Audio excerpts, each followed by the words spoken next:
शुद्ध, प्रकृतिजन्य त्रिगुणों से रहित, मायातीत दिव्य मंगल विग्रह, सच्चिदानंद कंद स्वरूप सूर्य कुल के ध्वजा रूप भगवान श्री रामचंद्र जी मनुष्यों के सदृश ऐसे चरित्र करते हैं जो संसार रूपी समुद्र के पार उतरने के लिए पुल के समान है। जब निषादराज गुह ने यह खबर पाई, तब आनंदित होकर उसने अपने प्रियजनों और भाई बंधुओं को बुला लिया और भेंट देने के लिए फल, मूल, कंद लेकर और उन्हें भारों, बहंगियों में भरकर मिलने के लिए चला। उसके हृदय में हर्ष का पार नहीं था। दंडवत करके भेंट सामने रखकर वह अत्यंत प्रेम से प्रभु को देखने लगा। श्री रघुनाथ जी ने स्वाभाविक स्नेह के वश होकर उसे अपने पास बैठाकर कुशल पूछी। निषादराज ने उत्तर दिया, है नाथ, आपके चरण कमल के दर्शन से ही कुशल है। आपके चरणारविंदों के दर्शन कर आज मैं भाग्यवान पुरुषों की गिनती में आ गया। हे देव, यह पृथ्वी, धन और घर सब आपका है। मैं तो परिवार सहित आपका नीच सेवक हूँ। अब कृपा करके श्रृंगवेरपुर में पधारिए और इस दास की प्रतिष्ठा बढ़ाइए, जिससे सब लोग मेरे भाग्य की बड़ाई करें। श्री रामचंद्र जी ने कहा, है सुजान सखा, तुमने जो कुछ कहा सब सत्य है, परंतु पिताजी ने मुझको और ही आज्ञा दी है।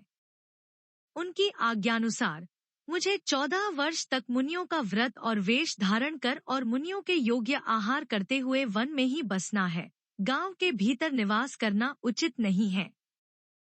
यह सुनकर गुह को बड़ा दुहक हुआ। श्री राम जी, लक्ष्मण जी और सीता जी के रूप को देखकर गांव के स्त्री पुरुष प्रेम के साथ चर्चा करते हैं। कोई कहती है, हे सखी, कहो तो वे माता पिता कैसे हैं जिन्होंने ऐसे सुंदर सुकुमार बालकों को वन में भेज दिया है। कोई एक कहते हैं, राजा ने अच्छा ही किया, इसी बहाने हमें भी ब्रह्मा ने नेत्रों का लाभ दिया।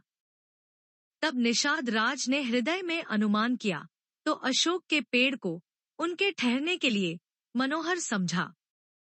उसने श्री रघुनाथ जी को ले जाकर वह स्थान दिखाया। श्री रामचंद्र जी ने देखकर कहा कि यह सब प्रकार से सुंदर है। पुरवासी लोग जोहार वंदना करके अपने अपने घर लौटे और श्री रामचंद्र जी संध्या करने पधारे। गो ने इसी बीच कुश और कोमल पत्तों की कोमल और सुंदर साथरी सजाकर बिछा दी और पवित्र, मीठे और कोमल देख देख कर दोनों में भर भर कर फलमूल और पानी रख दिया, अथवा अपने हाथ से फलमूल दोनों में भर भर कर रख दिए। सीता जी, सुमंत्र जी और भाई लक्ष्मण जी सहित कंदमूल फल खाकर रघुकुल मणि श्री रामचंद्र जी लेट गए। भाई लक्ष्मण जी उनके पैर दबाने लगे। फिर प्रभु श्री रामचंद्र जी को सोते जानकर लक्ष्मण जी उठे और कोमल वाणी से मंत्री सुमंत्र जी को सोने के लिए कहकर वहां से कुछ दूर पर धनुषबाण से सजकर वीरासन से बैठकर जागने, पहरा देने लगे। गो ने विश्वासपात्र पहरेदारों को बुलाकर अत्यंत प्रेम से जगह जगह नियुक्त कर दिया और आप कमर में तरकस बांधकर तथा धनुष पर बाण चढ़ाकर लक्ष्मण जी के पास जा बैठा।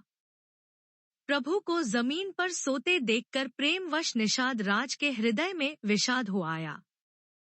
उसका शरीर पुलकित हो गया और नेत्रों से प्रेमाश्रुओं का जल बहने लगा। वह प्रेम सहित लक्ष्मण जी से वचन कहने लगा। महाराज दशरथ जी का महल तो स्वभाव से ही सुंदर है, इंद्रवन भी जिसकी समानता नहीं पा सकता।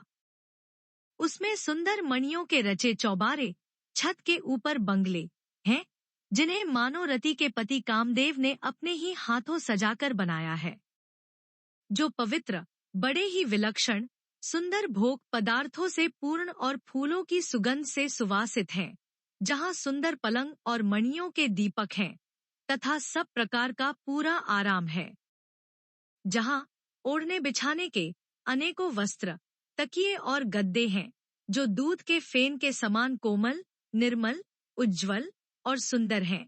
वहां उन चौबारों में श्री सीता जी और श्री रामचंद्र जी रात को सोया करते थे और अपनी शोभा से रति और कामदेव के गर्व को हरण करते थे।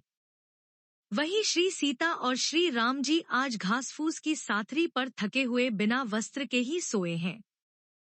ऐसी दशा में वे देखे नहीं जाते।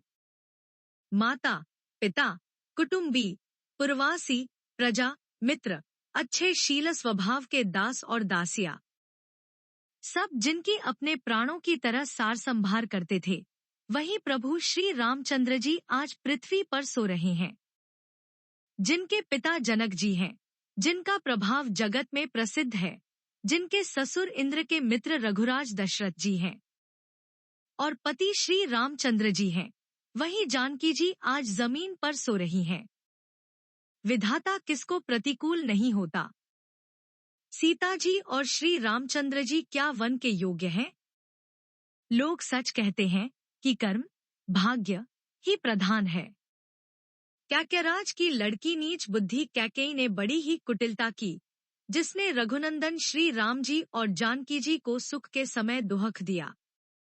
वह सूर्यकुल रूपी वृक्ष के लिए कुल्हाड़ी हो गई। उस कुबुद्धि ने संपूर्ण विश्व को दुखी कर दिया। श्री राम सीता को जमीन पर सोते हुए देखकर निषाद को बड़ा दुहक हुआ।